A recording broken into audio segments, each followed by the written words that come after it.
Good afternoon, football fans. Big Al here on this Tuesday, September 10th, 2024, and welcome to the season premiere of the week that was. Here we will take a look at all the statistical numbers from Kickoff Weekend in the National Football League. From the Thursday night thriller between the Chiefs and Ravens all the way to the Monday night battle with the 49ers and Jets and every game in between. I will also tell you how I did in my week 1 picks, both straight up and against the spread. And spoiler alert, it was a pretty good week. And at the end of the rundown, we'll take a look at the week 2 power rankings, which are fresh off the presses. So stay tuned for my latest power rankings coming up at the end of this broadcast. Like, comment, and subscribe to my channel. Ring the bell and get notified every time I go live. And with that, let's jump right in to the week 1 edition of the week that was. Starting off with the first game of the season on Thursday night. The two-time defending Super Bowl champion Kansas City Chiefs rose their banner once again, and they defeated the Baltimore Ravens literally by a foot. 27-20 is the final score. Looking at individual numbers for the Chiefs, Patrick Mahomes was 20 of 28 for 291 yards with 1 touchdown and 1 interception and a 101.9 QB rating. Mahomes also ran twice for 3 yards. Isaiah Pacheco led the Chiefs ground attack, 15 carries, 45 yards, and a touchdown. Xavier Worthy, the speedy rookie out of Texas, his first carry in the NFL went for a 21-yard touchdown. As for the receivers, Rashee Rice led the way with 7 catches and 103 yards on 9 targets. Xavier Worthy was 2 for 47 and a touchdown receiving as well. So he had a 2-touchdown night. Worthy was targeted 3 times, as was Noah Gray, who caught 3 passes for 37. Travis Kelce was pretty quiet, 3 catches, 34 yards on 4 targets. Isaiah Pacheco 2 for 33 on 3 targets as well. Harrison Butker was 2 for 2 on field goals. His longest was from 32 and 3 for 3 on extra points.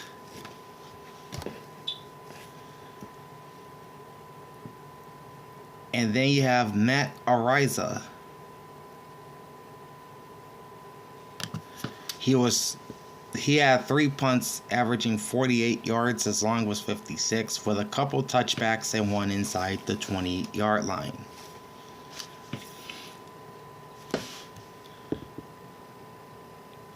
Reed led the Chiefs defense with 8 tackles. Watson had 7 tackles and a pass defense.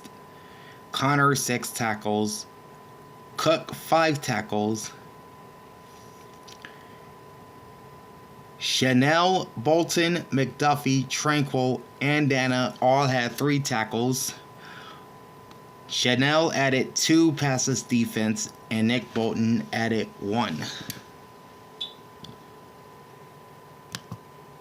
For the Baltimore Ravens, Lamar Jackson was 26 of 41 for 273 yards with 1 touchdown and no interceptions and a QB rating of 90.8.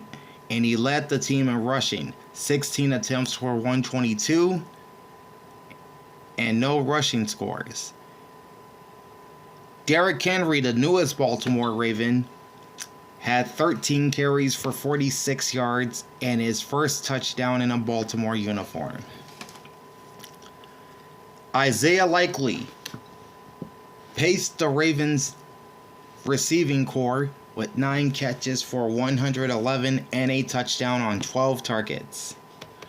Then you've got Rashad Bateman with 2 grabs for 53 on 5 targets.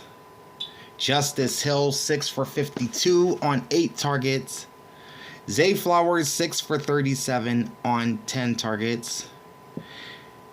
And just like the tight end was pretty much a non-factor for the Chiefs, that was the same for the Ravens and Mark Andrews. Just 2 catches for 14 yards on 2 targets.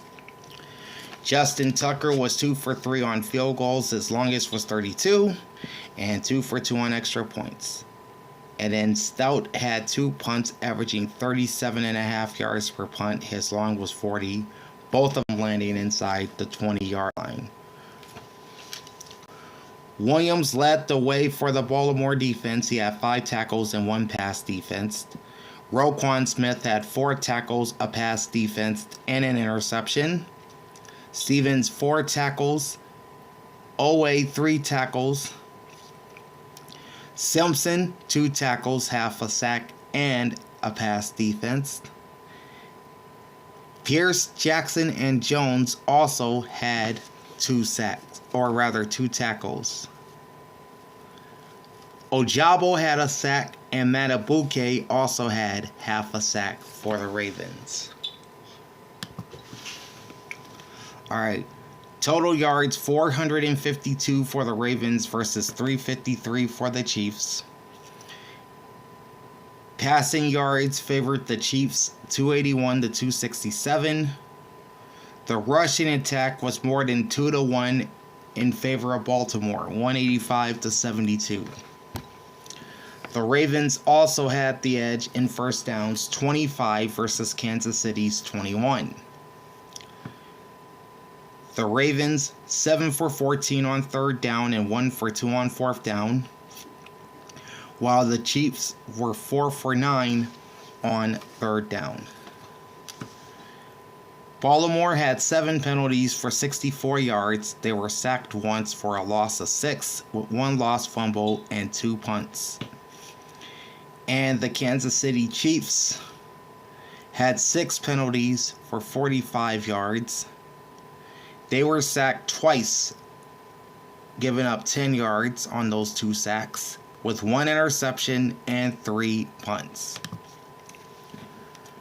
Closing line was Kansas City minus 2.5, and the over-under was 46.5.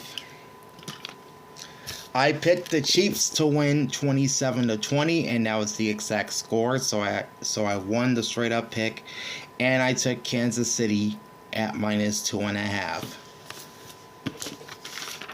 So a good start to the year, getting that total and that final score right on the button. Now we're off to Brazil for the first NFL game ever played in South America, as the Philadelphia Eagles defeated the Green Bay Packers 34-29. We will begin with individual numbers for the Eagles, who were the designated home team in this game. Jalen Hurts was 20 of 34 for 278 with 2 touchdowns and 2 interceptions and an 80.3 passer rating. Hurts also ran the ball 13 times for 33 yards. But the story in this game was Saquon Barkley, signed in the offseason by the Eagles from the New York Giants, and he made an immediate impact. 24 rushes, 109 yards, 2 touchdowns, and 2 receptions for 23 yards and a receiving touchdown on 2 targets. So, pretty big game for Saquon. A.J. Brown led the Philadelphia air attack with 5 catches for 119 yards and a touchdown on 10 targets. Devontae Smith, 7 for 84 on 8 targets. Dallas Goedert, 4 for 31 on 5 targets. And we talked about Saquon Barkley with his 2 catches, 23 yards, and his receiving touchdown, added to his 24 rushes and 109 yards and 2 rushing scores. Jake Elliott, 2 for 2 on field goals. His longest was 38, 4 for 4 on extra points. Braden Mann, 2 punts averaging 50.5 yards. His long was 54, with 1 inside the 20-yard line. Zach Bond led the Eagles defense with 11 tackles, which led the league in week 1, by the way, plus 2 sacks. Blankenship had 4 tackles, a pass defense, and an interception.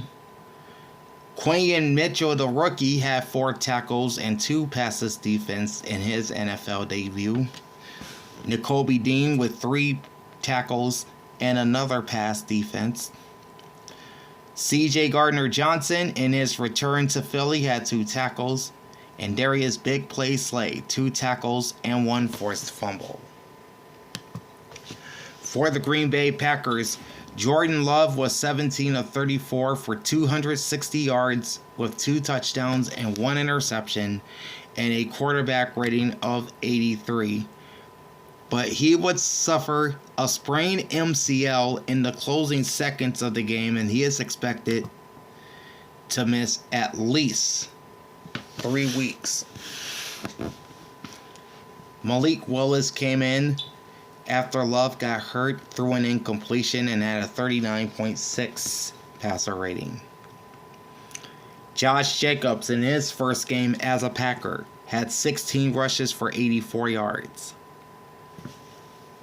Jordan Reed, 1 rush for 33, and that went for a touchdown. He also led Green Bay receivers with 4 catches, 138 yards, and a receiving touchdown on 6 targets. Romeo Doubs, 4 for 50 on 7 targets. Tyler Kraft, 2 for 37 on 3 targets. Josh Jacobs added 20 yards on 2 receptions and 3 targets. And Christian Watson had 3 grabs for 13 yards on 5 targets and a touchdown. Braden Narveson is the new place kicker for the Packers. He went 3 for 4 on field goals. His longest was just 31 yards and 2 for 2 on extra points. Wheeland had 2 punts averaging 37. His long was 41 with 1 punt inside the 20-yard line. Walker and Bullard led the Packers defense with 7 tackles each. Keyshawn Nixon, 6 tackles, a sack, and a pass defense.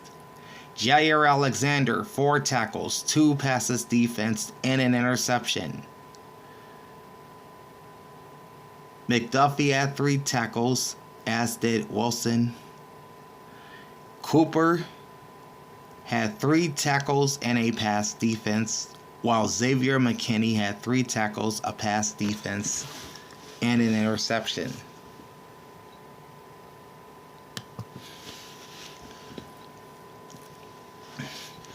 Total yards were pretty close between the two teams, 414 for the Packers and 410 for the Eagles. Philly had the edge through the air, 266 passing yards to 251. Green Bay held the rushing advantage, 163 to 144. First downs favored Philadelphia, 25 to 19. Neither team were good on third down. 3 of 11 for the Packers and 4 of 14 for the Eagles. Both were 1 for 1 on fourth down. The Packers had 10 penalties for 71 yards. They were sacked twice, losing 9, with 1 interception thrown and 2 punts. Philly had 7 penalties for 57 yards. They were sacked twice, losing 12, with 1 lost fumble, 2 interceptions, and 2 punts.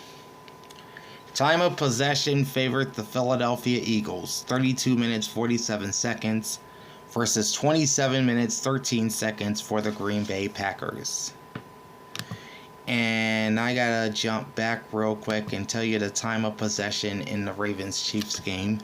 Baltimore had the ball for 33 minutes 43 seconds, while the Chiefs had it for 26 minutes and 17 seconds. Alright, back to the Friday night game. Closing line was Philadelphia -1, and the over-under was 49.5. I took the Eagles both straight up and against the spread.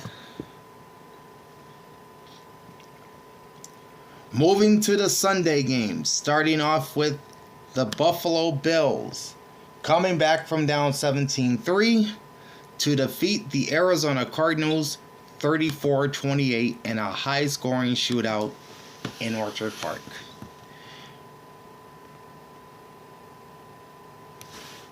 Josh Allen threw the ball well, 18 of 23 for 232, with 2 touchdowns and no interceptions, and a 137.7 QB rating. James Cook led the ground attack with 19 rushes and 71 yards. Josh Allen had 9 rushes for 39 yards and 2 rushing touchdowns.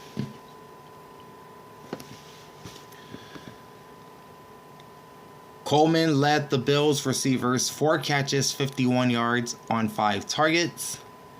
Shakir 3 for 42 and a touchdown on 3 targets.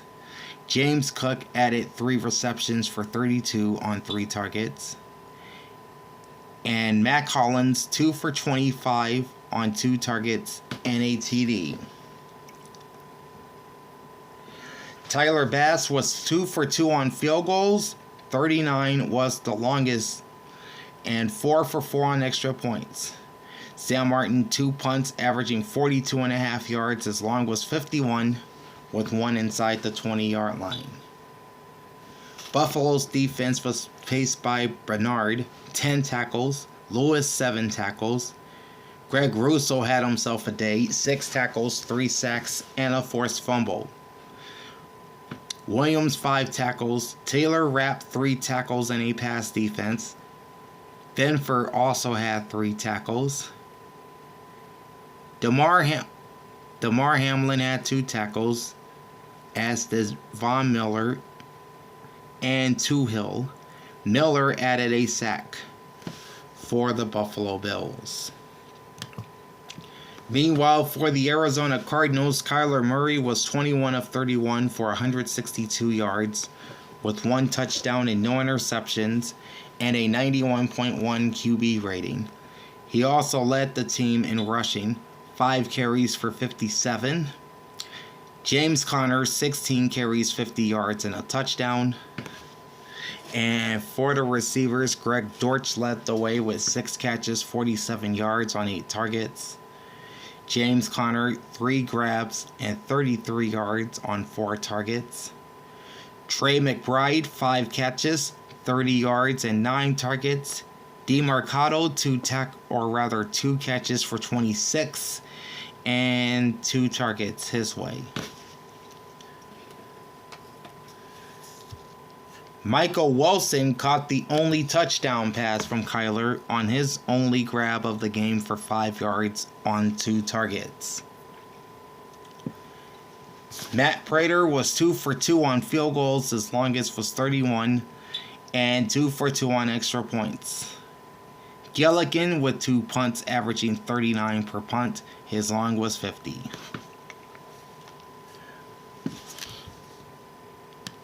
Leading the way for the Arizona defense was Mack Wilson Sr. with 8 tackles and a pass defense. White and Collins each had 5 tackles. Buda Baker had 4 tackles. Thompson had 4 tackles and a pass defense. Thomas and Williams each with 3 tackles. Sean Murphy Bunting, 2 tackles. Clark had 2 tackles and a sack, and Melton had 2 tackles for the Cardinals. Total yards were 352 for the Bills and 270 for the Cardinals. Buffalo held the edge in both passing and rushing in this game, with 222 passing yards versus 146 for Arizona, and a slight edge in rushing with 130 rushing yards versus 124 for the Cardinals. First downs also favored the host Bills, 23-18. Arizona was better on third down. They were 7 of 13, while Buffalo was 3 of 9. Fourth downs, Cardinals 0 for 1, Bills 2 for 2. The Cardinals had 5 penalties for 31 yards. They were sacked 4 times, losing 16 yards with 1 fumble and 2 punts. And the Buffalo Bills had 9 penalties for 65 yards. Josh Allen was sacked twice, losing 10 yards with 1 lost fumble and 2 punts as well.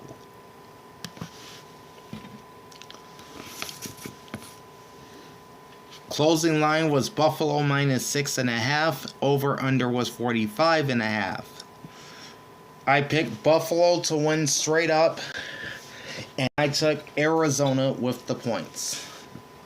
So that makes me 3-0 both straight up and ATS. Moving on to the blowout of the week, and that's the New Orleans Saints torching the Carolina Panthers 47-10.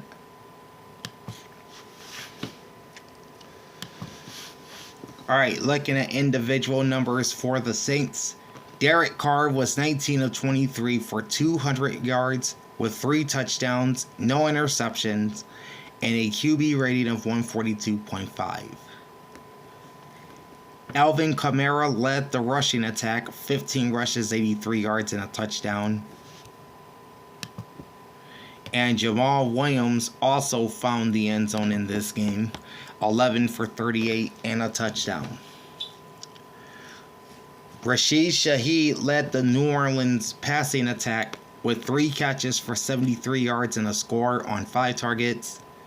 Moreau, 4 catches, 43 yards, and a touchdown on 4 targets. Alvin Kamara, 5 for 27 on 5 targets. Then Johnson had 2 grabs for 26 and a TD on 3 targets. Group B was 4 for 4 on field goals. His longest was 57 and 5 for 5 on extra points.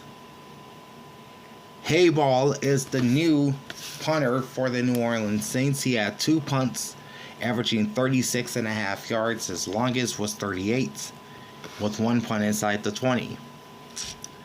Taylor led the Saints defense with 5 tackles, 3 sacks, and a pass defense. Adebo, 4 tackles and a pass defense.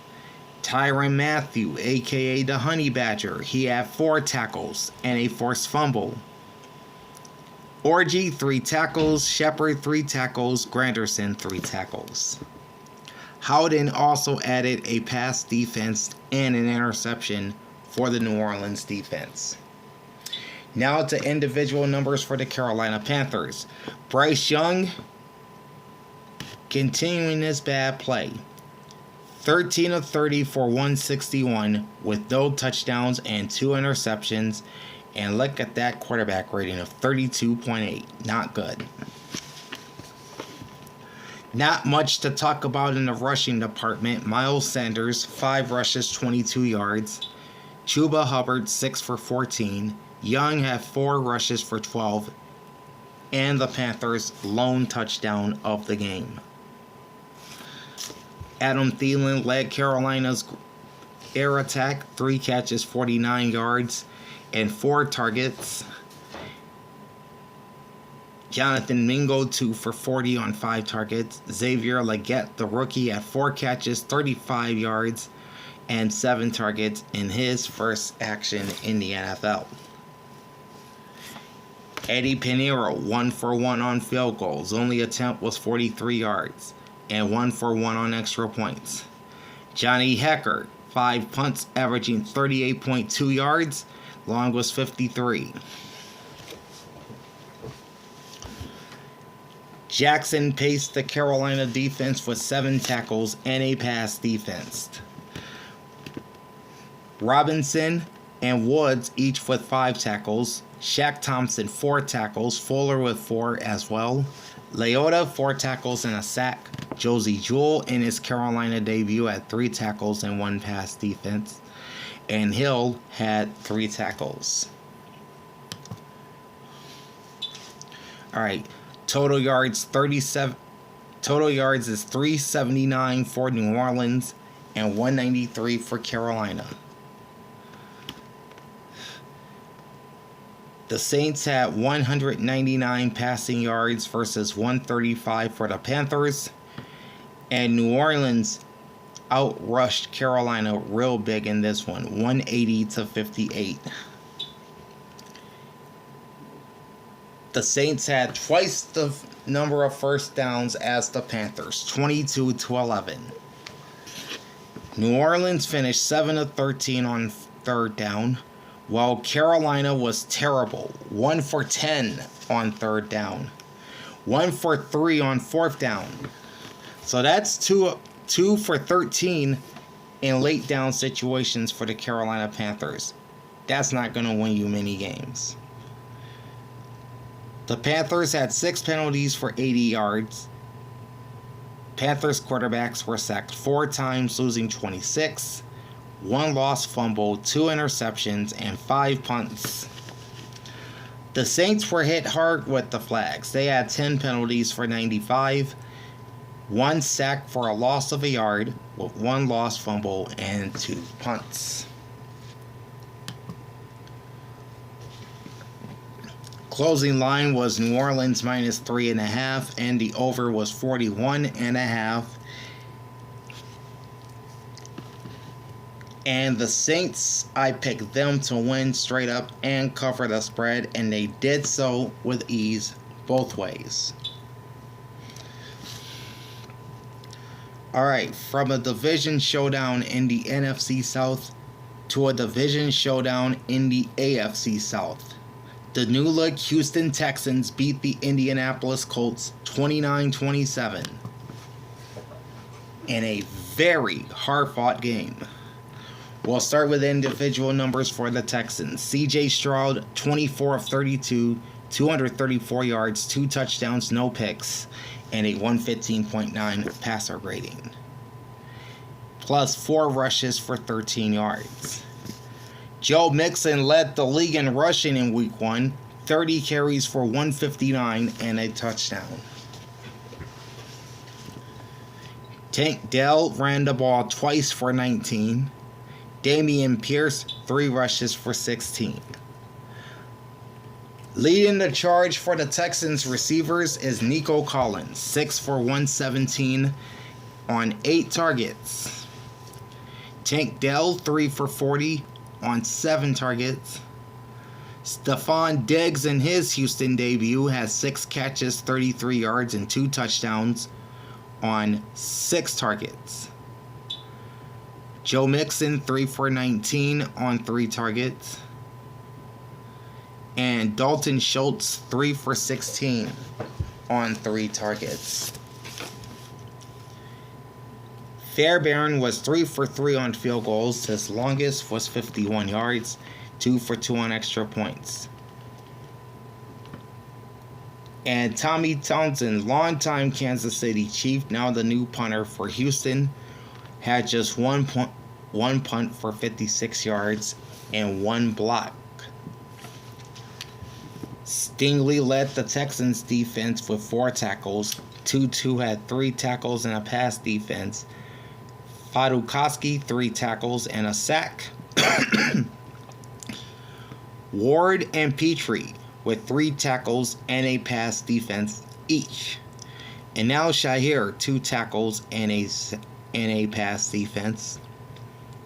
Edwards, 2 tackles and a sack. And Danielle Hunter had just 1 tackle and 1 pass defense in his Texans debut. Individual numbers for the Indianapolis Colts. Anthony Richardson, not good. 9 of 19 for 212 yards, 2 touchdowns and an interception, and a 101.2 QB rating. That's pretty strange. Throw for 200 yards while completing just 9 passes. That's insane. Richardson led the Colts ground attack, 6 rushes, 56 yards, and a touchdown. Jonathan Taylor, 16 rushes, 48 yards, and a touchdown of his own. Then you've got Alec Pierce. He led Indy's receiving corps with 3 catches, 125 yards, and a touchdown on 3 targets.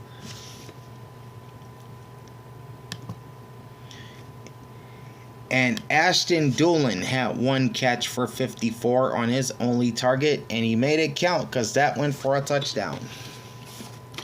Michael Pittman held the 4 catches, 31 yards on 8 targets. Schrader, no field goals and 3 for 3 on extra points. Rigoberto Sanchez, 3 punts, averaging 50.7 yards. Longest was 58 for 3 punts inside the 20. Blackman led the Indianapolis defense with 10 tackles. Cross and Speed each had 8 tackles. Jones 7 tackles and a pass defense. DeForest Buckner 5 tackles, 1.5 sacks. Zaire Franklin 4 tackles. Lewis with 4 tackles and a sack. Kenny Moore 4 tackles. Prince with 3 tackles. Oda Yingbo had half a sack. And Kwity Paye added a sack as well for the Colts.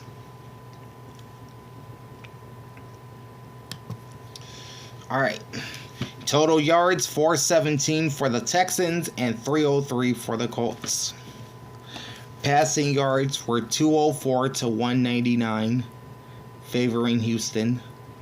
Rushing yards were a 2-1 advantage to the Texans as well, 213 to 104.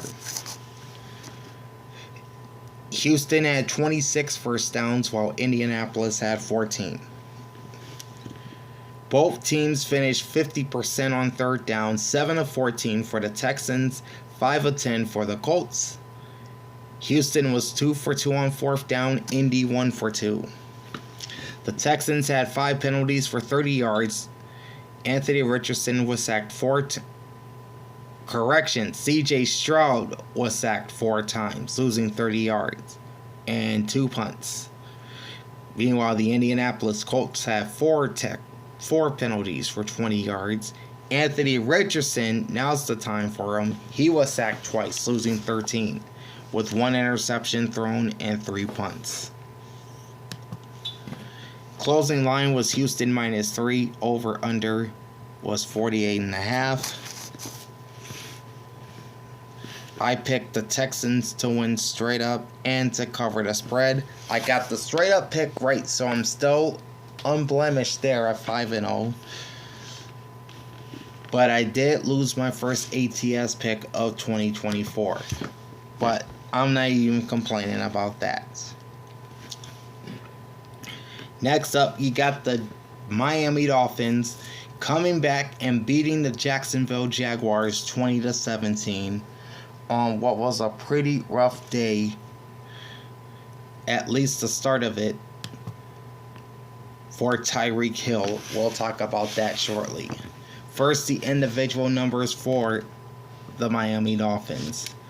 Tua Tagovailoa, 23 of 37, 338 yards, 1 touchdown, no interceptions, QB rating of 101, and 1 rush for 11 yards added to that.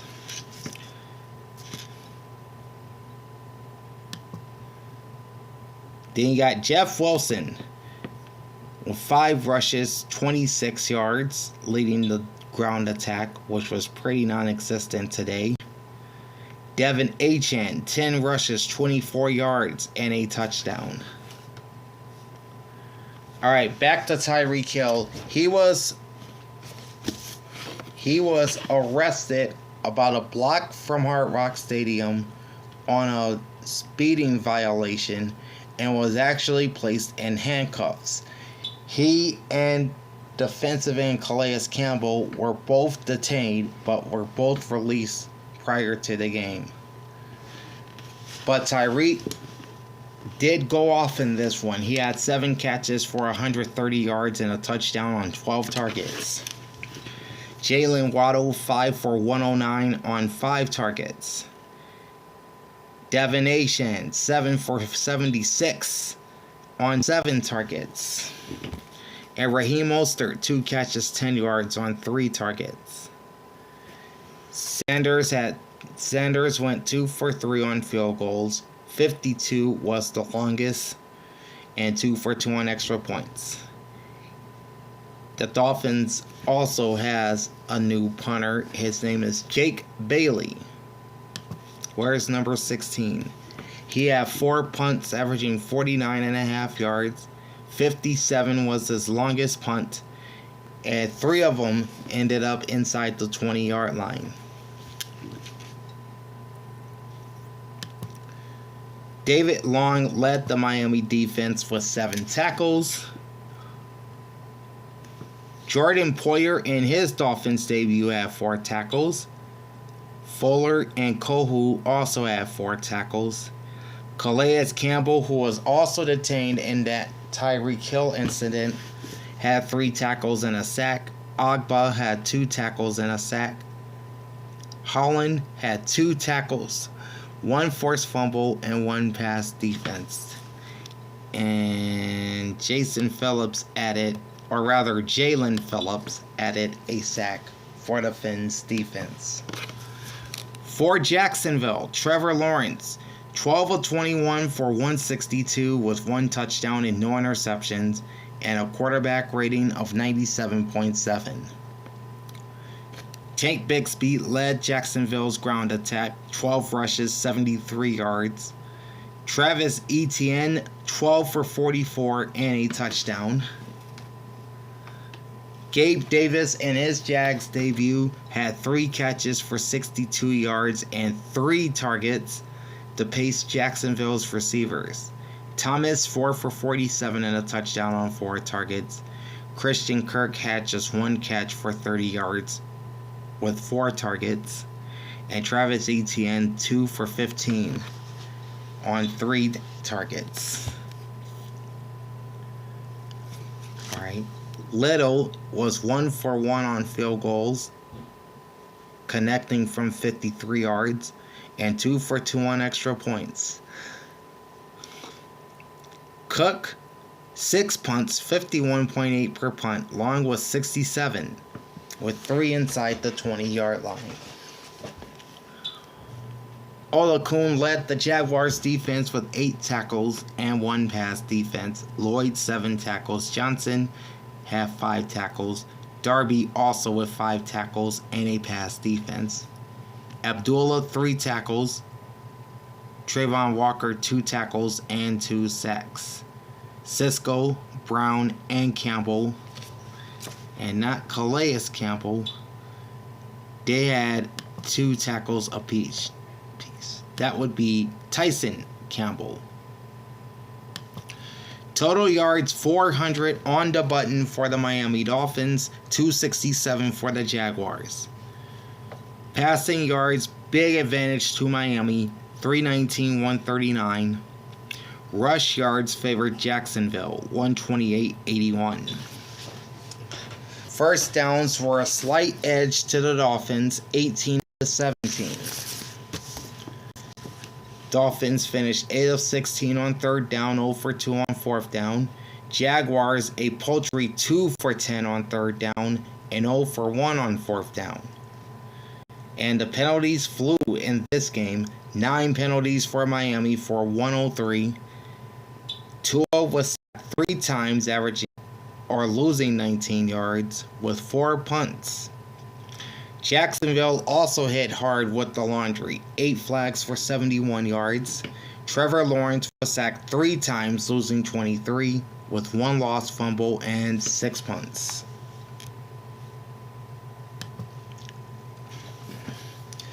Closing line was Miami minus 3.5. Over under was 49.5. I took the Dolphins both straight up and against the spread.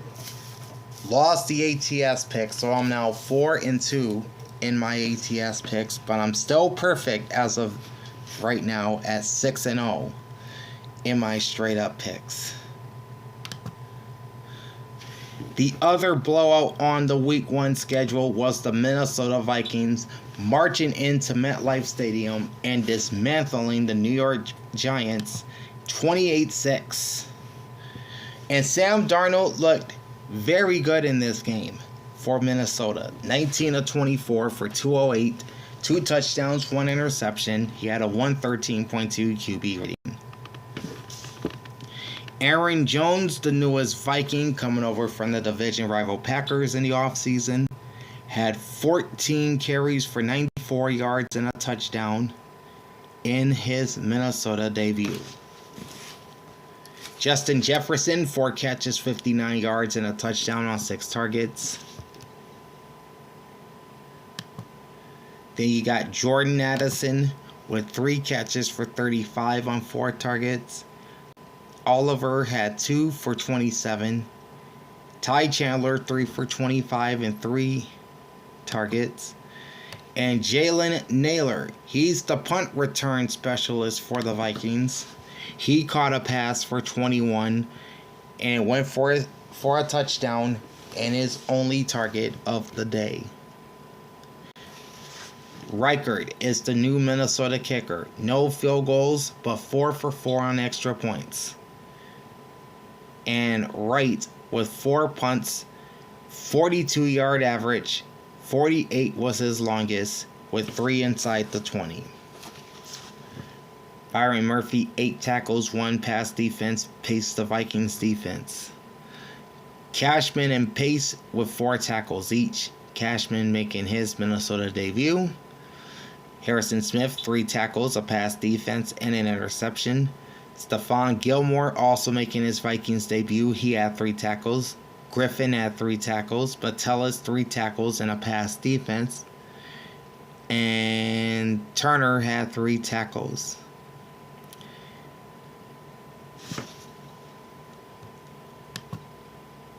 And if you're wondering about Andrew Van Ginkel, he had himself a pretty good day quietly. 2 tackles, 1 sack, 1 pass defense, an interception, and a touchdown defensively. That's all he did. For the New York Giants, Daniel Jones, not good. 22 of 42 for 186, no touchdowns, 2 interceptions. QB rating very low at 44.3. Devin Singletary, the new feature back in New York, 10 rushes, 37 yards. That's it. Daniel Jones ran 6 times for 15. Malik Neighbors, in his NFL debut for the Giants, had 5 catches for 66 on 7 targets. Wan'Dale Robinson, 6 for 44 on 12 targets. And Darius Slayton, 3 for 26 on 4 targets. Plus Devin Singletary, 4 for 15 on 5 targets. Graham Gano, 2 for 2 on field goals. His longest is 50 with no extra points.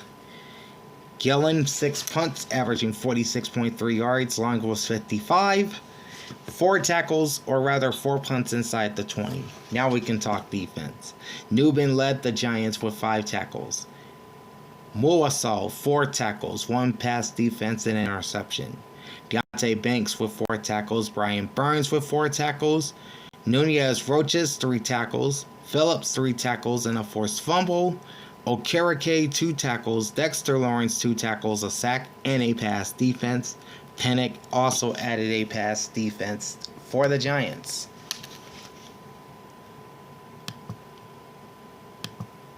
Okay. Total yards, not a lot in this game. 312 for the Vikings, just 240 for the New York Giants. Passing and rushing both favored the visitors. 201 passing yards to 166, advantage Vikings. Likewise with rushing, 111 to 74. First downs also favored Minnesota, 17 to 14. However, the Vikings were bad on third down. They were 3 of 10. Giants not much better at 7 of 18. Minnesota 1 for 1 on fourth down, and the Giants 1 for 3. 7 penalties, 63 yards for the Vikings. Darnold was sacked once for 7 yards, 1 lost fumble, 1 interception, and 4 punts. 9 penalties, 95 yards for the New York Giants. Daniel Jones was sacked 5 times, losing 20 yards. With 2 interceptions and 6 punts. Closing line was Minnesota -1. Over under was 42. I took the Vikings straight up and against the spread, and Minnesota won this game with relative ease. So that makes me 7-0 in my straight up picks and 5-2 in my ATS picks. What I think is the upset of the week, the New England Patriots go into the jungle and knock off the Cincinnati Bengals 16-10. So another slow start for the Bengals to start 2024. Okay, individual numbers for the Patriots. Jacoby Brissett, 15 of 24, 121 yards, no touchdowns, no interceptions, QB rating of 75.2, plus 7 rushes for 32 yards. Ramondre Stevenson, have yourself a day. 25 rushes, 120 yards, and a touchdown. Plus 3 catches for 6 yards on 3 targets. Austin Hooper, 2 for 31 on 4 targets. Thornton, 2 for 27 on 3 targets. KJ Osborne, 3 for 21 on 6 targets. Hunter Henry, 2 for 18 on 3 targets. Demario Douglas, 2 for 12 on 3 targets.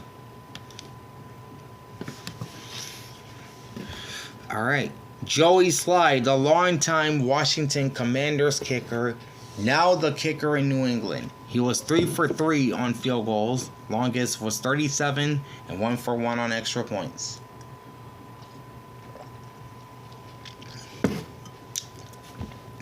And then Behringer had 5 punts averaging 50 yards, longest was 56, with 3 inside the 20-yard line. Jawan Bentley led the Patriots defense with 7 tackles and half a sack.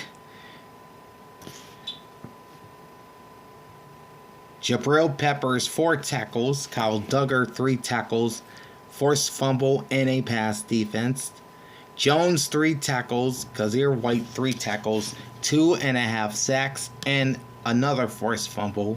That's Keon White, by the way. Tavai, 2 tackles, 1 pass defense. Christian Gonzalez with 2 tackles. Jones had 1 tackle and 1 pass defense. And Cardona added a 3rd forced fumble for this Patriots defense. The Week 1 struggles continue for Joe Burrow and the Cincinnati Bengals. Burrow was 21 of 29 for 164. No touchdowns, no interceptions, and an 86 QB rating. Plus 4 rushes for 15 yards. Leading the ground charge for Cincy was Zach Moss, 9 for 44 and 1 touchdown in his Bengals debut. No T. Higgins in this game, but you did have Jamar Chase with 6 catches and 62 yards on 6 targets. Iosivas, 3 catches, 26 for 6 targets. Mike Gesicki, the former Patriot tight end, finishes with 3 catches, 18 yards on 4 targets. Hudson, 2 for 18 on 3 targets. Moss, 2 for 17 on 4 targets. Evan McPherson, 1 for 1 on field goals. His only attempt was from 51. And 1 for 1 on extra points. Ryan Reckhow is the new punter for the Cincinnati Bengals. He had 4 punts averaging 64.5 yards. He had the longest punt across the league at 80 yards with 2 touchbacks and 1 punt inside the 20-yard line. Alright, Wilson had 7 tackles and a forced fumble to lead this Bengals defense. That should be, Dax Hill. I almost said DJ Hill, but that's Dax Hill. He had 7 tackles, a sack, and a pass defense. Cam Taylor-Britt, 4 tackles. Jermaine Pratt, 3 tackles, 1 pass defense. Von Bell, 3 tackles. Geno Stone, 3 tackles, pass defense. Sam Hubbard had 2 tackles, as did Tefeli and Hilton. Trey Hendrickson also had 2 tackles for the Bengals defense. Total yards, 290 for the Patriots, 224 for the Bengals. Passing yards in favor of the Bengals, 154 to 120. Meanwhile, the Patriots outrushed Cincinnati by 100 yards, 170 to 70. New England had 17 first downs, Cincinnati 13. Patriots 6 of 15 on third down, while the Bengals were 4 of 11 on third down and 0 for 1 on fourth down. The Patriots had 5 penalties for 40 yards, 1 sack, losing a yard, and 5 punts, while the Bengals had just 2 penalties for 10 yards. Joe Shiesty was sacked 3 times, losing 10 yards, with 2 lost fumbles and 4 punts. Closing line was Cincinnati minus 7.5, and the over-under is 41. I took the Bengals to win, the Patriots to cover. So that's my first straight-up loss of the season, and my 6th ATS pick of the season. Make that my 6th win. If you're joining us late, you are watching the week that was, as we run down the individual and team statistical numbers from Kickoff Weekend in the National Football League. Stay tuned for my updated Week 2 power rankings. They will be coming up at the end of the rundown. Alright, getting back to it, we've got the Pittsburgh Steelers, without the benefit of a touchdown, beating Kirk Cousins and the Atlanta Falcons 18-10. We'll start with the Steelers. Justin Fields, who filled in for the injured Russell Wilson, he was 17 of 23 for 156, no touchdowns, no interceptions, 91.9 quarterback rating. He had a pretty good game. Plus 14 rushes, 57 yards. Najee Harris led the Steelers with 20 rushes, 70 yards. George Pickens led the Steelers receivers, 6 catches, 85 yards on 7 targets. Pat Freiermuth, 4 for 27 on 4 targets. And Jaylen Warren, 2 for 13 on 2 targets. Star of this game is Craig Boswell, the longtime Steeler kicker. He was 6 for 6 on field goals. His longest was 57, and no extra points. Johnson is the normal punter for the Steelers. He had 2 punts for 51.5 for a 51.5 yard average. Easy for me to say. His longest was 58 with 1 punt inside the 20-yard line. And he did injure his knee, and he is out for the remainder of 2024, which just sucks.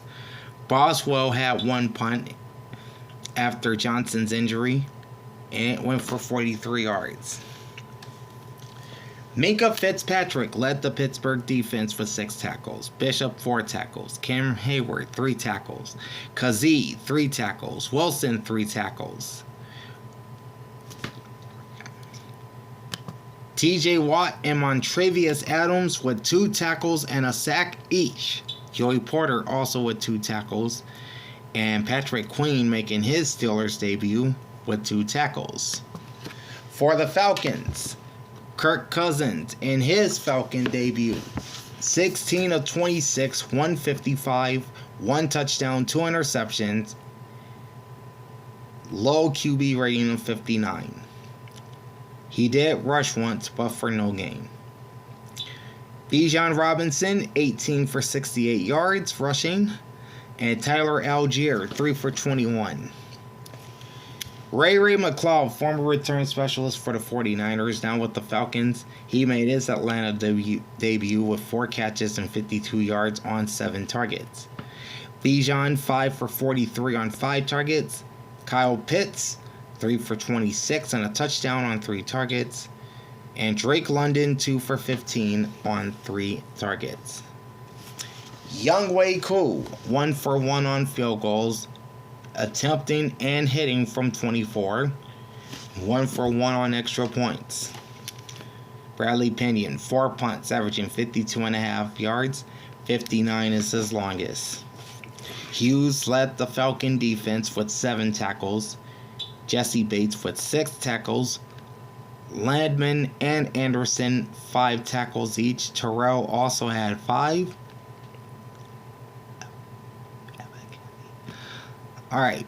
Ellis had 4 tackles. Ebiketie had 4 as well, so did Carter. Grady Jarrett had 1.5 sacks. Matthew Judon had half a sack. And Onyemata was pretty much a non-factor, just the 1 tackle. Total yards, 270 for the Steelers and 226 for the Falcons. Slight edge to Atlanta in passing yards, 137 to 133. Big advantage in rushing to Pittsburgh, 137 to 89. Slight advantage in first downs goes to the Steelers at 16 to 15. Steelers 8 of 17 on third down, 0 for 1 on fourth down. Falcons 2 for 9 on third down, 1 for 1 on fourth down. 9 penalties, 60 yards for Pittsburgh. They suffered 2 sacks, losing 23 yards and 3 punts.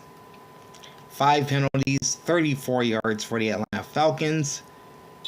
2 sacks for Kirk Cousins, losing 18 yards. 1 lost fumble, 2 interceptions, and 4 punts. Time of possession, 35-36 for the Steelers, 24-24 for the Falcons.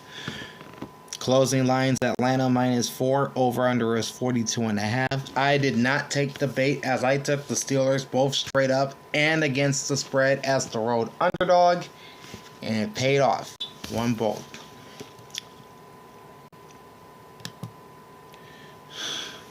Rounding out the early portion of the Sunday schedule, you got the Chicago Bears erasing a 17-point deficit and knocking off the Tennessee Titans 24-17 in the debut of the number 1 overall draft pick Caleb Williams, who was 14 of 29 for 93 yards and a 55.7 passer rating, plus 5 rushes for 15 yards. Really not much to talk about with this ground attack, as DeAndre Swift was held to 30 yards on 10 rushes. DJ Moore 5 catches, 36 yards on 8 targets. Keenan Allen in his Chicago debut, 4 for 29 on 11 targets. Then you have the rookie Rome Odunze with 1 catch for 11 on 4 targets. There is no news about his injury, but I did hear about Odunze being hurt. Alright, Cairo Santos 3 for 3 on field goals. 50 was the longest. 1 for 1 on extra points. Taylor 6 punts, averaging 45 yards. Long was 60. 1 touchback and 3 inside the 20. TJ Edwards led the Chicago defense with 10 tackles. Taylor 7 tackles, 2 sacks, 1 forced fumble. Brisker 5 tackles. Jones 3 tackles. Johnson 3 tackles, 2 passes defensed, and an interception. And then Tremaine Edmonds 2 tackles. Star of the day on defense is Tremaine Stevenson, 2 tackles, 2 passes defense, and an interception return for a touchdown, known in football circles as the pick six. For the Tennessee Titans, second-year QB Will Levis, 19 of 32, 1 touchdown, 2 interceptions, and a 52.5 QB rating. Tony Pollard in his Titans debut had 16 rushes, 82 yards, and a touchdown, and 3 catches on 4 targets for 12 yards. Levis ran the ball 4 times for 36. Tajay Spears, 4 catches, 11 yards on 4 targets, and 4 rushes for 21. Treylon Burks held to 1 catch for 2 yards on 2 targets, and 2 rushes for 1 yard. Calvin Ridley led Tennessee's defenders, or rather Tennessee's receivers, with 3 catches for 50 yards on 7 targets. He's a new Titan, as is Tyler Boyd, 3 for 18 on 5 targets in his Tennessee debut. Chig Okonkwo, 2 catches, 15 yards, and a touchdown on 2 targets. Nick Folk, 1 for 1 on field goals. He connected from 40 and 2 for 2 on extra points. Ryan Stonehouse, one of the best punters in the game today. 5 punts, averaging 53.6 yards per. Longest was 59, was 1 inside the 20-yard line and 1 block. Amani Hooker led the Titans defense with 5 tackles, 1 forced fumble, and 2 passes defense. McCreary, 4 tackles. Landry, 3 tackles and a sack. Murray and Quandre Diggs, 3 tackles each. L'Jarius Sneed, in his Tennessee debut, had 3 tackles as well. Gibbons, 2 tackles. Sebastian Joseph Day, 2 tackles, a sack, and a pass defense. And Westbrook Akine, also with 2 tackles.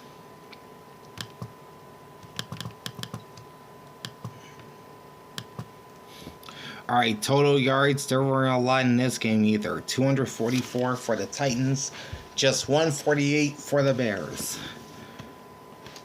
Passing yards were 104 for Tennessee, 64 for Chicago. Rushing is 140 for Tennessee, 84 for Chicago. The Titans had 16 first downs, the Bears with 11. And both teams were bad on third down. 3 of 14 for Tennessee, 2 of 13 for the Bears. However, the Titans finished 1 for 2 on fourth down, while the Bears were 2 for 2. 8 penalties, 50 yards for Tennessee. Will Levis was sacked 3 times, losing 23 yards. 1 lost fumble, 2 interceptions, and 6 punts. 7 penalties, 55 yards for the Chicago Bears. Caleb Williams was sacked twice, losing 29. 1 lost fumble, 6 punts as well. Closing line in this game was Chicago -4. Over-under was 43. I took Tennessee straight up and against the spread, and I lost both of those picks. So through the Sunday afternoon early games, I'm 8-2 straight up and 7-3 ATS. Moving now to the late games, starting off with the Seattle Seahawks defeating the Denver Broncos 26-20. Start with individual numbers for the Seahawks. Geno Smith, 18 of 25 for 171 with a touchdown and an interception and an 87.3 passer rating. Kenneth Walker III, or K9 as he's known, 20 rushes, 103 yards and a touchdown. Geno Smith, 4 rushes, 30 yards and a rushing touchdown as well.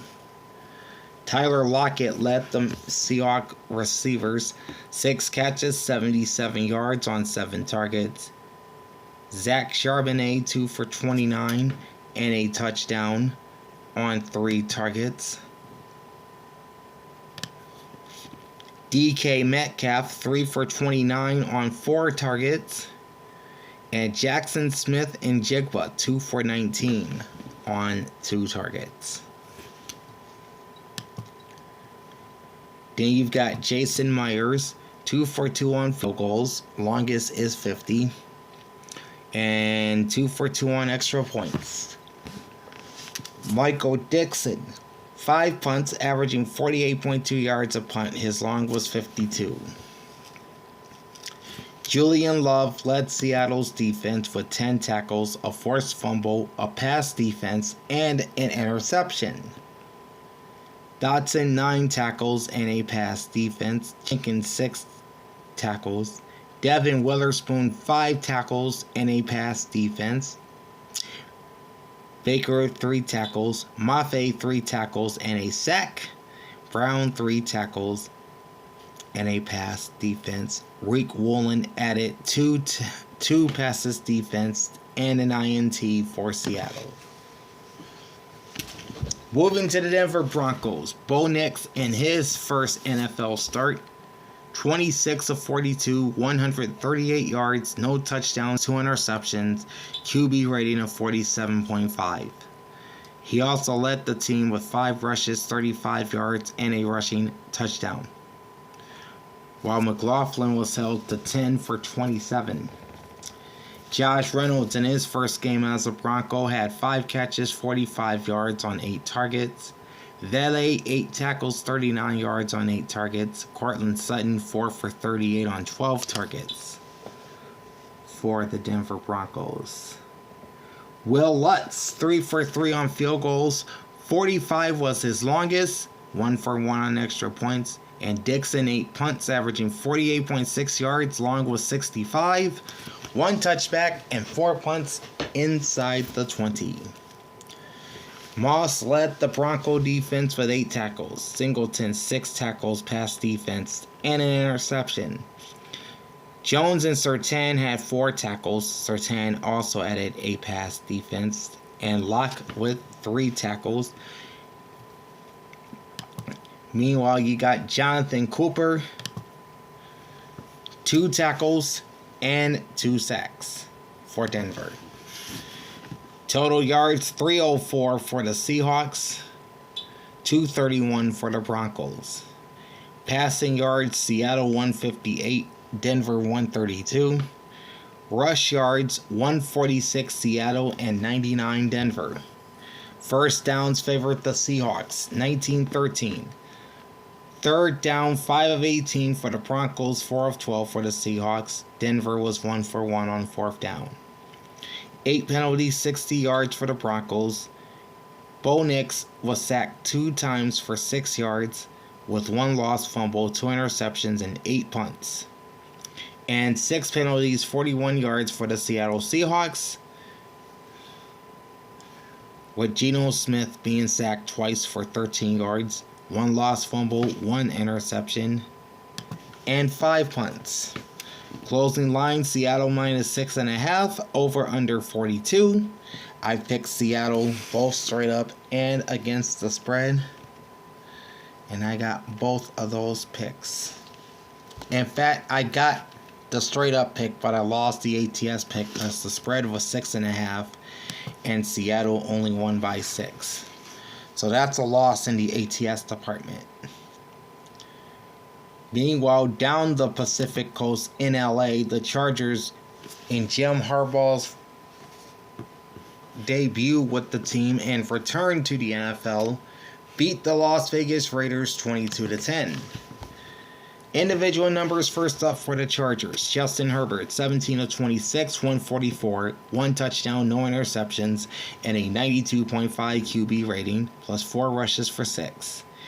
J.K. Dobbins, former Baltimore Raven, made his presence felt. 10 rushes, 135, and a touchdown.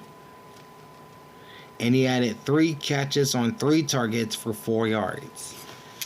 Gus Edwards, another ex-Raven, 11 carries for 26 yards and 1 catch for 2. Ladd McConkey, the rookie wide receiver from Georgia, led the Chargers with 5 catches, 39 yards, and a touchdown on 7 targets. Then you got Quentin Johnson, 3 catches for 38 yards on 5 targets. Hayden Hurst, 2 for 33 on 3 targets. Palmer, 2 for 15 on 4 targets. Cameron Dicker, 3 for 3 on field goals. 53 was his longest, 1 for 1 on extra points. Scott, 7 punts, 47.4 average. Long was 56, 2 touchbacks, and 1 punt inside the 20. Derwin James paced the LA defense. He had 6 tackles. Jimmy Bosa also with 6 tackles, plus 1 sack and 1 forced fumble. Samuel, 5 tackles. Perryman also with 5 tackles. Henley, 4 tackles. Fox, 3 tackles and half a sack. Gilman and Taylor with 3 tackles each. I think that's Puna Ford. I'm pretty sure it is. Yep, that's Puna Ford. He had 2 tackles, 2 passes defense, and an interception.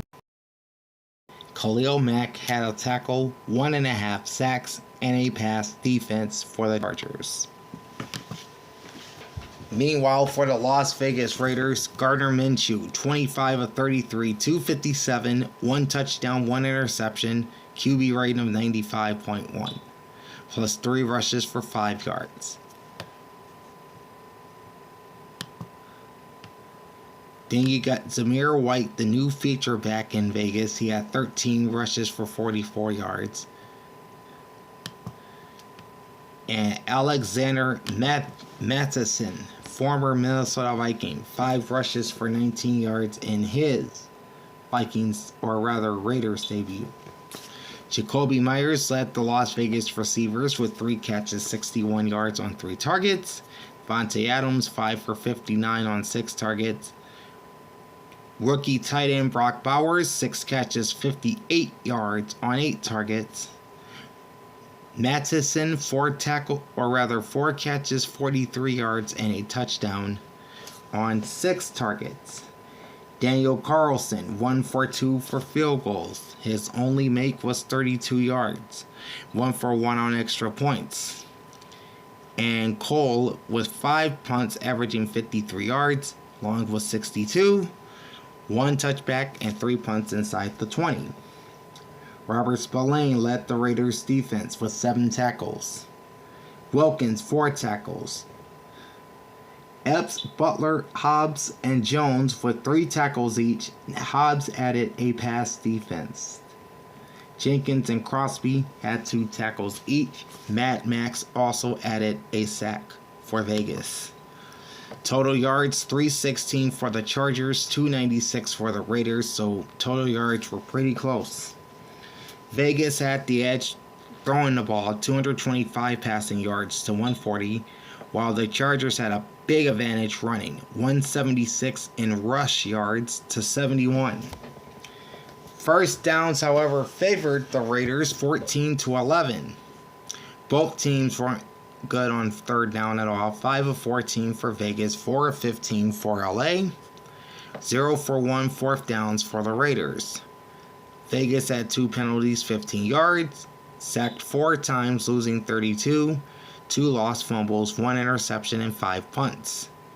While for the Chargers, they had 7 flags for 50 yards, only 1 sack on Justin Herbert for a loss of 4, and 7 punts.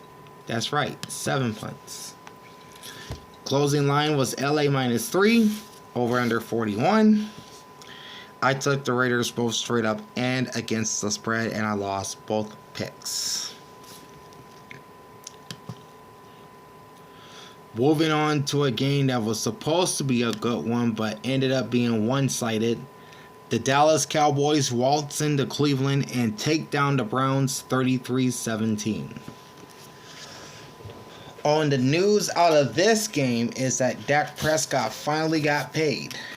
Just hours before the game, it was reported that Prescott had inked a 4-year extension worth $240 million, which would include the most guaranteed money for any player at $231 million. So at $60 million a season, Dak Prescott is now the highest paid player in NFL history, so big ups to Dak.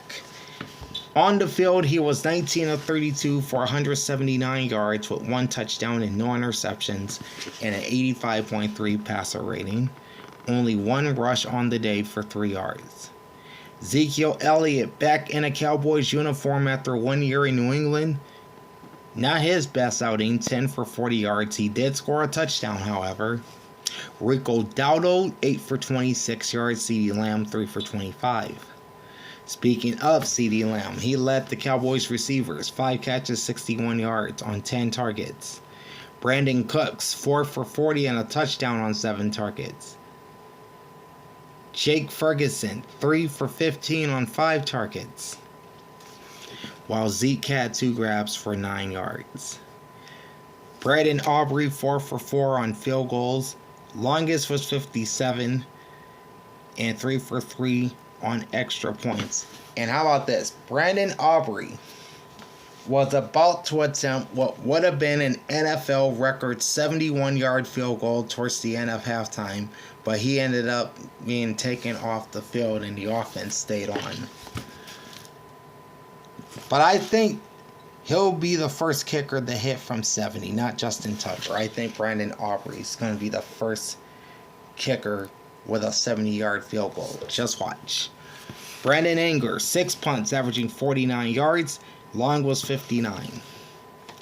Eric Kendricks, in his first game as a Dallas Cowboy, had 6 tackles, 2 sacks, 1 pass defense, and an interception.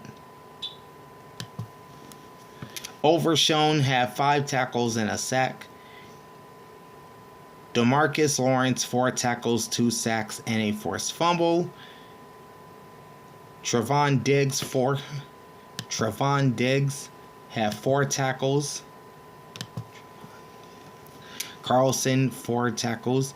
Diggs also had 2 passes defense and an interception. Carlson added another 2 passes defense. Lewis with 3 tackles, and Micah Parsons, 3 tackles, 1 sack, and a pass defense. So how about that? Dallas Cowboys defense registered 6 sacks against the Cleveland Browns. Deshaun Watson continues to prove that he's the worst quarterback in the NFL. His stats don't lie. Listen, 24-45 for 169 yards, 1 touchdown and 2 interceptions, quarterback rating of 51.1. Jerome Ford, 12 rushes, 44 yards, and a touchdown led the Browns' ground attack. Ford also added 6 catches on 7 targets for 25 yards. Watson ran the ball 5 times for 39. David Njoku led Cleveland's receivers with 4 catches, 44 yards on 5 targets. Atkins 3 for 27, and 4 targets. Jerry Jeudy in his first Cleveland game, 3 catches, 25 yards, and a touchdown on 8 targets. Meanwhile, Amari Cooper was held to 2 catches, 16 yards on 9 targets. Dustin Hopkins, 1 for 1 on field goals. Only make was from 51, 2 for 2 on extra points. Corey Bojorquez, 7 punts, averaging 51 yards. Long was 62, 1 punt inside the 20-yard line. Juan Thornhill led the Browns defense with 8 tackles. Owosu Koromora, 6 tackles and a pass defense. Emerson, 5 tackles and a pass defense as well. Grant Delpit, 4 tackles. Jordan Hicks, 3 tackles. Hurst, 3 tackles. Za'Darius Smith had 2 tackles and a sack, as did Myles Garrett, who also added a forced fumble for the Cleveland Browns. Okay. Under 500 total yards of offense by the two teams, 265 for the Cowboys and 230 for the Cleveland Browns. All right. Passing yards were 163 for Dallas and 137 for Cleveland. Rush yards, a slight advantage to the Cowboys, 102-93. Both teams finished with 15 first downs. All right, as for third down, neither team were good. 4 for 14 for the boys, 2 for 15 for the Browns. And Cleveland was pretty good on fourth down, 3 for 5. And each team had 11 penalties. 11 for 85 yards for the Dallas Cowboys. Dak was sacked 3 times for 16 yards with 6 punts. And 11 penalties for Cleveland for 64 yards. Deshaun Watson was sacked 6 times, losing 32 yards with 2 interceptions and 7 punts. Closing line was Cleveland -2. Over-under was 42. I kind of figured that the Cowboys would win and cover, and they did so easily. So this was probably one of my best picks of the week. And then rounding out the Sunday afternoon schedule, you have the Tampa Bay Buccaneers defeating the Washington Commanders 37-20. Individual numbers for the Bucs, you've got Baker Mayfield, 24 of 30, 289 yards, 4 touchdowns, no picks, and a 146.4 QB rating. Solid day throwing the ball for Baker, who also ran 3 times for 21 yards. Leading rusher for Tampa is Bucky Irvin. He is a rookie from Oregon. 9 rushes, 62 yards. Rashad White, 15 for 31. Okay, Chris Godwin led the Tampa receivers, 8 catches, 83 yards, and a touchdown on 8 targets. Rashad White added 6 catches for 75 on 6 targets. Mike Evans, 5 for 61 and 2 targets, or rather 2 touchdowns on 6 targets. And then you have young Jalen McMillan. 1 catch for 32 yards and his first NFL touchdown on 3 targets. Chase McLaughlin, 3 for 3 on extra points, or rather 3 for 3 on field goals. 56 was his longest field goal, and 4 for 4 on extra points. Carmada had a pretty easy day, just 1 punt for 38 yards. Okay, Dennis led the Bucs defense with 5 tackles and a sack. Jordan Whitehead, 4 tackles and 1 pass defense. Antoine Winfield Jr., 4 tackles. Levante David with 4 tackles. And Jamil Dean also had 4 tackles. Then you got KJ Brett with 3 tackles. Vita Vea with 2 tackles. Then you got Joe Tryon Shoyinka.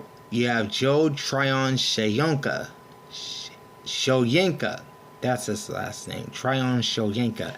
He had 2 tackles, a forced fumble, and a sack. Eisen, 2 tackles, another forced fumble, and a pass defense for Tampa.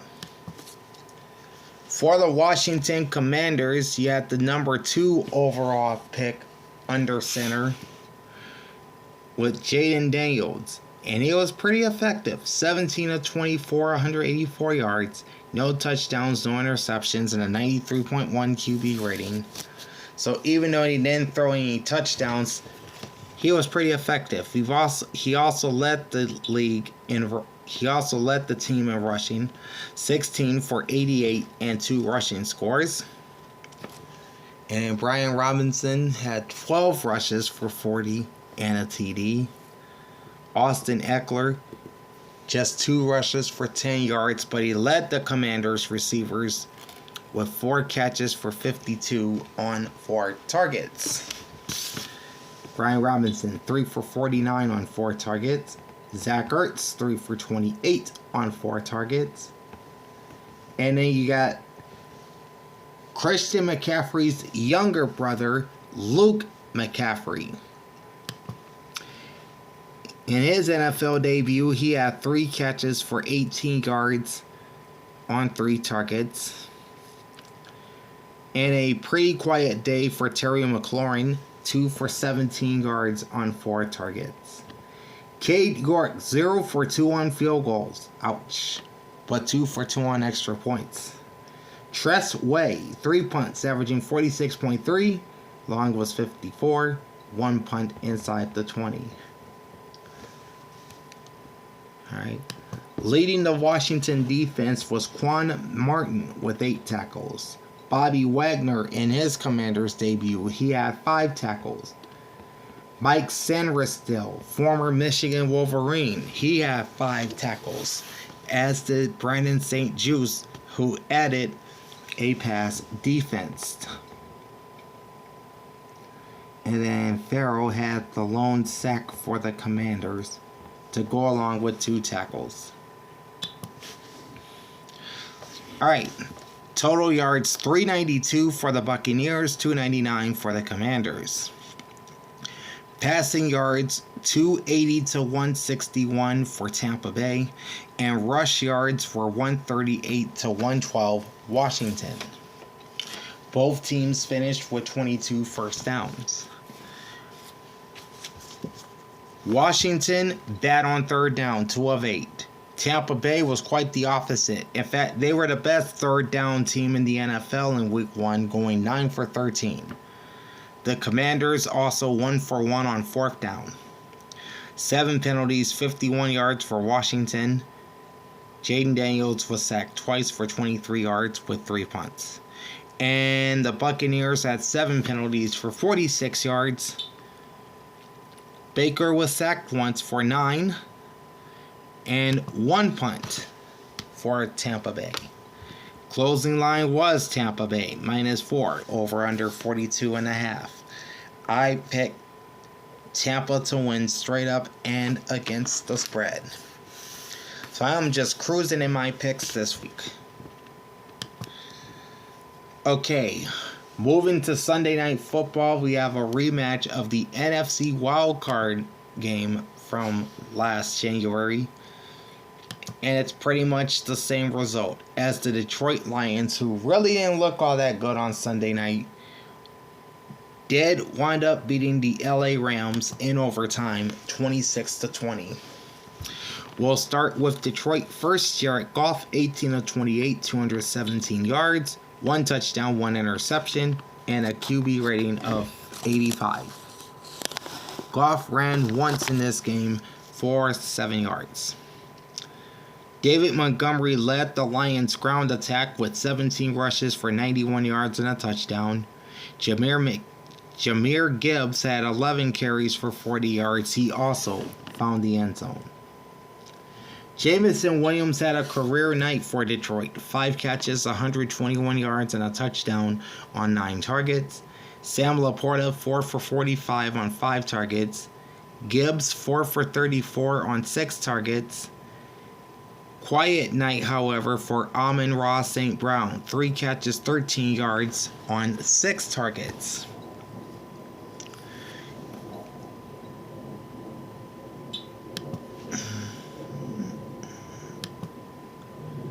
Jake Bates is the new kicker for the Lions. He was 2 for 2 on field goals. Longest was 32. And 2 for 2 on extra points. Jack Fox had 4 punts, averaging 57.5 yards. Long was 67. 2 touchbacks and 2 punts inside the 20. Leading the Detroit defense was Alex Anzalone with 10 tackles. Terrion Arnold, former first round draft pick of the Lions back in April. He had 8 tackles in his NFL debut. Carlton Davis, 6 tackles. And then you've got Brian Branch with 5 tackles and 3 passes defense. Khalif Joseph, 3 tackles, 1 pass defense, and an interception. Aiden Hutchinson, 3 tackles, and a sack. And then former Raider Amik Robinson, had a tackle and a pass defense. For the Los Angeles Rams, ex-Lion Matthew Stafford, 34 of 49, 317, 1 touchdown, 1 interception, and an 85.2 QB rating. Kyren Williams led the LA ground attack with 18 rushes for 50 yards and a touchdown. Alright, Cooper Kupp had himself a good night. He had 110 yards on a career-tying 14 receptions with 1 touchdown on 21 targets. 21. OG Tyler Johnson, 5 catches, 79 yards on 7 targets. Then you got Colby Parkinson, 4 for 47 on 5 targets. He's in at tight end for the injured Tyler Higbee. Then there's DeMarcus Robinson. He had 4 catches for 42 yards on 7 targets. Puka Nacua had 4 catches for 35 yards. But he would leave the game at halftime after suffering a knee injury, which would later be revealed as a sprained right PCL. He will miss a minimum of 4 games according to RotoWorld, and that would mean even in the best case scenario, Puka would not return before week 7, since the Rams' bye week drops in week 6. And this is a major blow to fantasy owners around the country. Major blow with Puka being on the shelf. Alright, you got Joshua Carty as the new place kicker. 2 for 2 on field goals. 41 was his long. And 2 for 2 on extra points. And Ethan Evans had 3 punts averaging 47 yards. 50 is his longest, with no touchbacks, no punts inside the 20, and no blocks. Alright. Quentin Lake and Troy Reeder led the Ram defense with 5 tackles apiece. Reeder added a pass defense as well. Roseboom 4 tackles. Cameron Curl in his LA debut 4 tackles. White had 3 tackles. Johnson 2 tackles, a pass defense, and an interception. Young and Verse, that's the rookie Jarrett Verse, both had two tackles and 1 sack. And Kobe Durant 1 tackle and a pass defense for the LA Rams. Alright. Total yards favored LA, 387 to 363. Passing yards favored the Rams as well, 304 to 200. And rush yards favored the Lions, 163 to 83. Los Angeles had 26 first downs versus 21 for Detroit. The Rams were 5 of 12 on 3rd down and 1 for 2 on 4th down. And the Lions were 6 of 13 on 3rd down and 1 for 1 on 4th down. LA Rams finished with 6 penalties, 50 yards. Matt Stafford was sacked twice, losing 13 yards, with 1 interception and 3 punts. And 6 penalties, 56 yards for the Detroit Lions. Jared Goff was sacked twice for 17 yards, 1 interception, and 4 punts. Closing line was Detroit -5, and the over-under was at 53.5. Well, they didn't get the total, obviously, but the Lions did win and cover as the home favorite. That's what I care about the most. And the final game of Kickoff Weekend has the San Francisco 49ers, who are without star running back Christian McCaffrey, defeated the New York Jets 32 to 19. We will start with individual numbers for the San Francisco 49ers. Brock Purdy was 19 of 29 for 231 with no touchdowns or interceptions and an 89.9 passer rating. Alright, Jordan Mason, who filled in for CMC at running back, had a very good night. 28 rushes, 147 yards, and a touchdown on the ground, and 1 catch for 5 yards. Deebo Samuel, 8 rushes, 23 yards, and a rushing touchdown, plus 5 catches for 54 yards. Juwan Jennings led the Niners receiving corps with 5 catches for 64 yards on 5 targets. George Kittle, 4 for 40 yards on 5 targets. The Juice, Kyle Juszczyk, 2 receptions, 40 yards on 3 targets. And Brandon Ayuk was pretty quiet, 2 catches, 28 yards on 5 targets.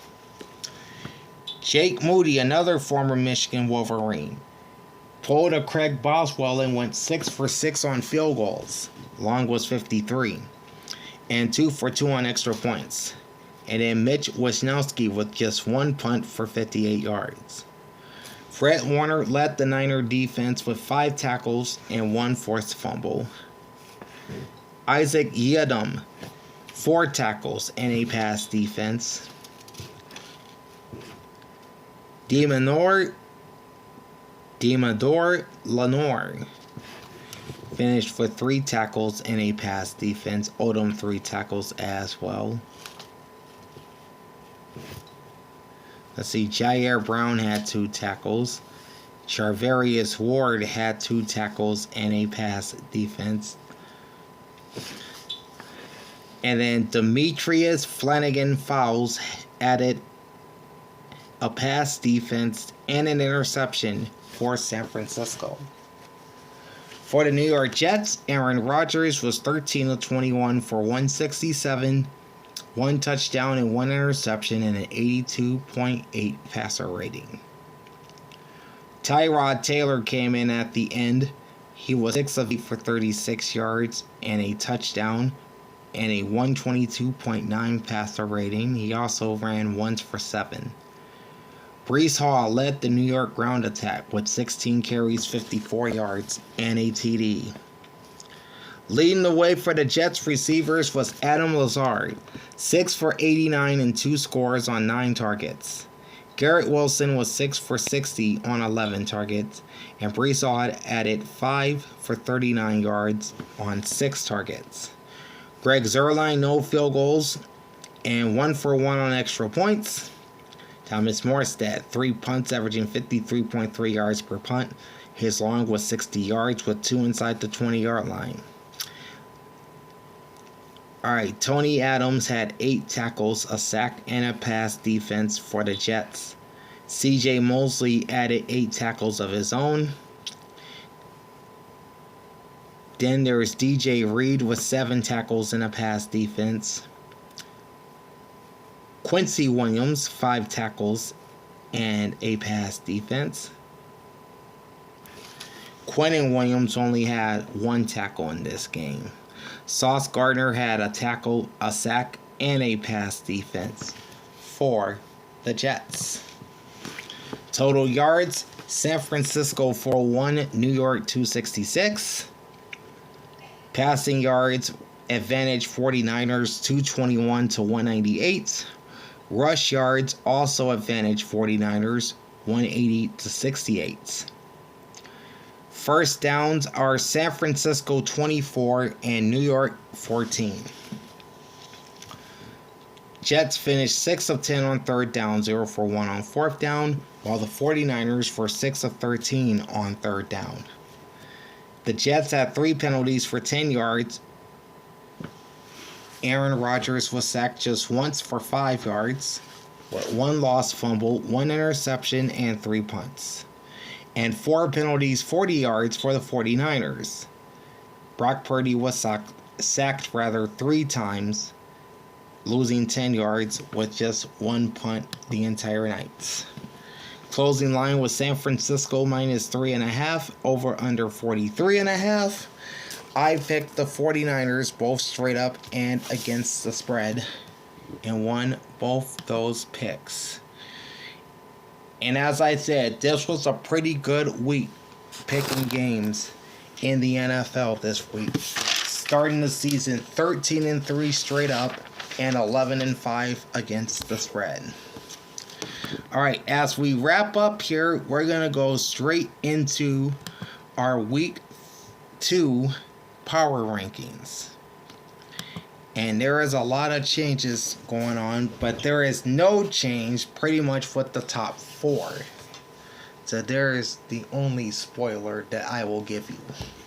Alright, so starting at the bottom with the Carolina Panthers, they fall to number 32 from 28. They'll be home this week against the LA Chargers. They have a 0-1 record. Down a spot to number 31 are the New York Giants, also 0-1. They are in DC this week to take on the Washington Commanders. The next three teams all benefited from the Giants and Panthers losing, thus they all moved up. The Denver Broncos, last week's number 32, is this week's number 30.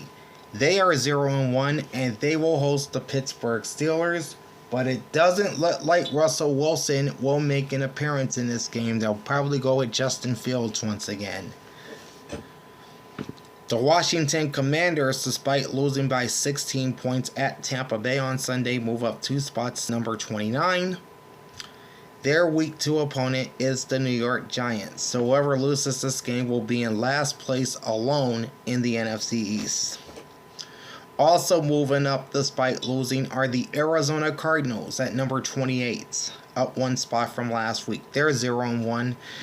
And they will host the Los Angeles Rams, and in some sports books, Arizona is the favorite in this game. Just saying. Down 1 spot to number 27 are the Tennessee Titans, who blew that 17-point lead in Chicago in Week 1. And now they have the tough New York Jets coming into Nashville on Sunday. Number 26, down 2 spots, are the Las Vegas Raiders at 0-1. And they're headed cross country to face Lamar Jackson and the Ravens. Down 3 spots to number 25 are the Indianapolis Colts, who did play the Texans tough but still ended up losing. They're at 0-1, and this week they visit Lambeau Field to face the Green Bay Packers without Jordan Love. At number 24, jumping up 3 spots after their upset win in Cincinnati, are the New England Patriots at 1-0. They will have their home opener in Foxborough against the Seattle Seahawks this week. Moving up 2 spots to number 23 are the Minnesota Vikings at 1-0. And they've got the San Francisco 49ers. Remember, the last time the 49ers played in Minneapolis was on a Monday night last year, and they lost. Let's see if their fortunes turn around, as in the Niners' fortunes. At number 22, dropping 3 spots, are the Seattle Seahawks at 1-0. They are in Foxborough, as I said, playing the Patriots. Also down 3 spots to number 21 are the Chicago Bears at 1-0. They will face the Houston Texans on Sunday Night Football down in Houston. Dropping 4 spots to number 20 are the Cleveland Browns at 0-1. They will face the Jacksonville Jaguars in Jacksonville, and I'll tell you where they rank coming up. Our number 19 team, up 4 spots from last week, are the LA Chargers. After an impressive home win against the Raiders, they hit the road to play the Carolina Panthers this week. So a 2-0 start is in the cards for Jim Harbaugh and the Bolts. Down 3 spots to number 18 are the Atlanta Falcons at 0-1, and it gets no easier for them as Kirk Cousins will face the Philadelphia Eagles at Lincoln Financial Field on Monday night. Staying in the NFC South, moving up 4 spots to number 17 are the New Orleans Saints. After that demolition of the Panthers, they'll try to keep it going against the Dallas Cowboys, who, spoiler alert, they're in the top 10. Find out where they rank a little bit later. Down 2 spots to number 16 are the Jacksonville Jaguars at 0-1. They will host the Cleveland Browns, and again, that will be an interesting game because whoever loses that game will be 0-2 to start the season. Jumping 5 spots to number 15 and thoroughly impressing me on Sunday are the Tampa Bay Buccaneers at 1-0. They have a playoff rematch with the Detroit Lions at Ford Field on Sunday. Again, this is the rematch of the NFC Divisional Playoff. As for the team the Lions just beat, the Los Angeles Rams, they're down 3 spots to number 14 as they visit the Thesr to face the Arizona Cardinals. Dropping 4 spots to number 13 are the New York Jets at 0-1. They'll try to avoid an 0-2 start as they visit the Titans in Nashville this week. The biggest drop in this week's power rankings go to the Green Bay Packers, falling 6 spots to number 12. They are 0-1 and they will host the Indianapolis Colts on Sunday, and whoever loses this game will also be 0-2. Tied for the biggest jump in the power rankings, up 6 spots to number 11 are the Pittsburgh Steelers at 1-0. They are in Denver this week to face Bo Nix and the Broncos. And again, the Steelers may have to do it without Russell Wilson. Entering our top 10, dropping 5 spots to number 10, are the 0-1 Cincinnati Bengals, off of getting upset at home by New England this past week. Alright, this week, they will face Patrick Mahomes and the Kansas City Chiefs in what should be a good game. Moving 3 spots up into the top 10 at number 9 are the Miami Dolphins at 1-0. They had to come back to beat the Jaguars this past week. And coming up, they will host the Buffalo Bills on Thursday Night Football. So it's a quick turnaround for the Fish. Hanging tough at number 8 for a second week in a row are the Baltimore Ravens at 0-1. They'll try and get into the win column when they host the Las Vegas Raiders at M&T Bank this week.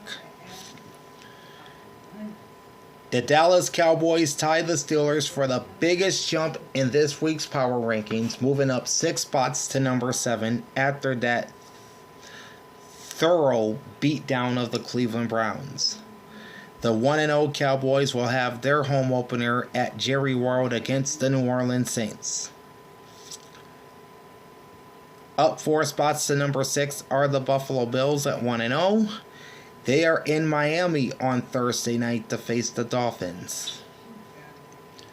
Moving up 2 spots to number 5 are the Philadelphia Eagles at 1-0.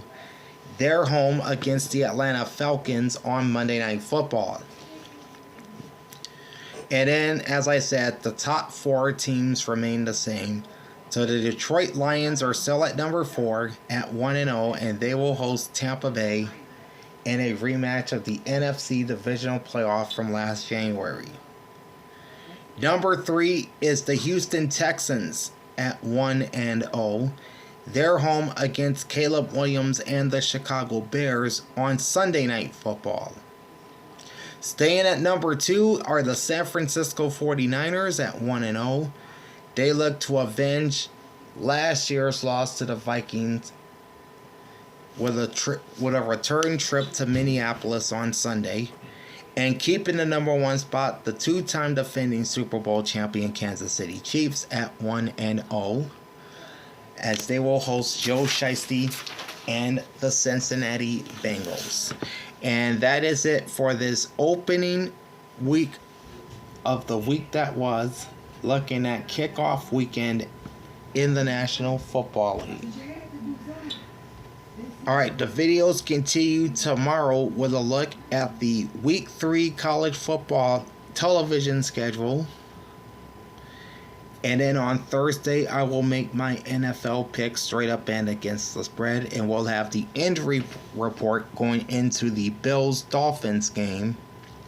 And then on Friday, we'll take a look at the rest of the injury report from across the league. So join me for the rest of this week for all of that.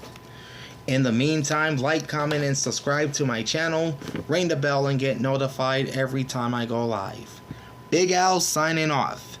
Thanks for watching and enjoy the pigskin. Peace out.